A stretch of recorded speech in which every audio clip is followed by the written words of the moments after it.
이번 시간에는 우리 애플리케이션 테스트에 대해서 같이 한번 살펴보도록 하겠습니다. 자, 기본 원리에는 여러 가지가 있어요. 완벽한 테스트는 어떻다? 가능하다, 불가능하다, 불가능하다. 100% 오류가 없다. 그렇게 얘기 못 한다고요. 그래서 우리가 잠재적인 그런 결함 같은 것들은 줄일 수는 있어요. 줄일 수는 있지만 해당 소프트웨어에 결함이 없다. 그렇게 이제 증명할 수 있다, 없다? 없더라. 없더라. 왜? 숨어 있으니까. 잠재되어 있으니까 발견만 안 됐을 뿐이에요. 항상 오류는 존재합니다. 그래서 결함이 없다고 증명할 수 없다. 그게 이제 완벽한 테스트는 불가능하다. 그거고요.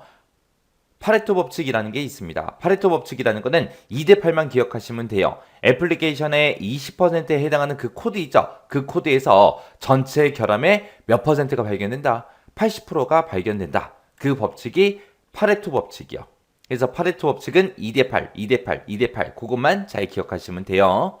그 다음에 이제 살충제 패러독스라는 게 있어요. 우리 벌레 잡을 때 모기가 됐든 파리가 됐든 뭐 그런 것들 잡을 때 우리가 살충제 뿌리잖아요.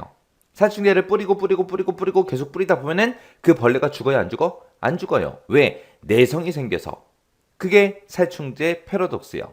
얘는 이제 동일한 케이스로, 동일한 테스트 케이스로 동일한 테스트를 계속해서 반복하다 보면은 더 이상 이제 결함이 발견되지 않는 현상, 그 현상을 보고 우리가 살충제 패러독스라고 합니다.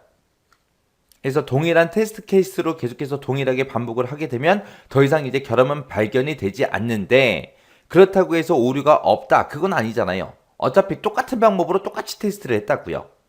해서 이런 현상이 발생되지 않으려면 테스트 케이스를 지속적으로 계속해서 개선해줘야 돼요. 그 다음에 이제 테스팅은 정황에 의존한다. 그렇게 있어요. 정황에 의존한다. 얘는 이제 소프트웨어마다 특징이 있을 거 아니에요. 그리고 테스트하는 환경도 있을 거고요. 테스터들의 역량 같은 것도 있을 거예요. 그런 정황에 따라서 테스트 결과가 어떻게 된다? 달라질 수 있다. 해서 정황에 따라서 테스트를 전부 다 다르게 전부 다 수행을 해야 된다. 그게 이제 테스팅은 정황 의존 그거예요. 그 다음에 이제 오류 부재의 궤변이요. 얘는 이제 소프트웨어에 프로그램에 들어있는 그런 결함 같은 것들을 모두 다 제거를 했습니다. 해서 오류를 싹 다 제거를 했는데, 만약에 사용자의 요구사항을 만족시키지 못하면 해당 소프트웨어는 품질이 높다고 말할 수 있다, 없다? 없다. 없다. 왜? 초창기부터 시작해서 소프트웨어의 품질이 안 좋았다, 그 얘기예요. 아무리 결함이 없어도 사용자의 요구사항을 만족을 시켜야 품질이 높은 거잖아요. 근데 지금 여기서는 요구사항을 만족시키지 못했다. 그러면 품질이 좋다, 나쁘다? 나쁘다. 그렇게 이제 얘기할 수 있는 거예요. 그래서 품질이 높다고 말할 수 없는 거, 그걸 보고 우리가 오류 부재의 궤변이라고 그렇게 이제 푸릅니다. 그 다음에 이제 테스트와 위험은 어떻다? 반비례하더라. 테스트를 많이 하면 많이 할수록 미래에 발생할 수 있는 그런 위험 같은 것들, 결함 같은 것들, 그런 것들 줄일 수 있겠죠. 그 다음에 이제 테스트의 점진적 확대요. 얘네 우리가 테스트를 할 때 작은 부분에서 시작해서 점점 확대해서 그렇게 이제 진행을 한다. 그게 이제 점진적 확대요. 그 다음에 이제 별도 팀 수행한다. 내가 만약에 프로그램 개발자예요. 내가 개발했어요. 내가 처음에 개발할 때, 여기서 일부러 오류가 발생하게 해야지, 여기에 이제 결함이 생기게 해야지, 그렇게 해서 개발하는 게 아니잖아요. 개발자들도 처음에는 이제 오류가 최대한 없게 하기 위해서 신경 써가면서 이제 개발을 한다고요. 근데 내가 개발했는데 거기에 100% 오류가 없어요? 내 생각에는 없는 것 같아도 다른 사람들이 봤을 때 오류가 있을 수도 있잖아요.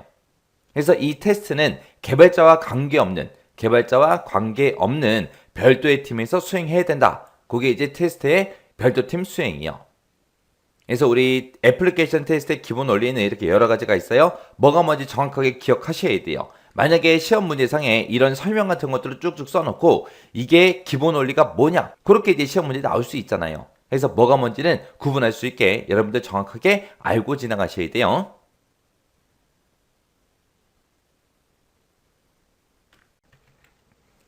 13번 문제를 보니까 애플리케이션 테스트에서 사용되는 살충제 패러독스, 이 개념에 대해서 이제 설명을 하시오. 서술하시오. 그리고 이제 문제가 나왔습니다. 이렇게 이제 서술하시오 문제가 나오면 너무 길게 설명을 쓰지 마세요. 그냥 간단하게 이제 한두 줄로 그냥 작성해 버리면 됩니다. 그때 그 한두 줄 작성할 때 중요한 키포인트는 반드시 포함되게 그렇게 이제 작성을 하셔야 돼요. 해서 이 문제도 우리 신화공 교재에 있었습니다. 있어서 여러분들이 신화공 교재로 공부를 하셨다면 그렇게 어렵지 않게 문제를 맞출 수 있었을 거예요. 여기 보면 이제 살충제라는 말이 들어가죠. 우리가 일반적으로 우리가 사용하는 집에서 사용하는 살충제는 벌레한테 뿌리는 거잖아요.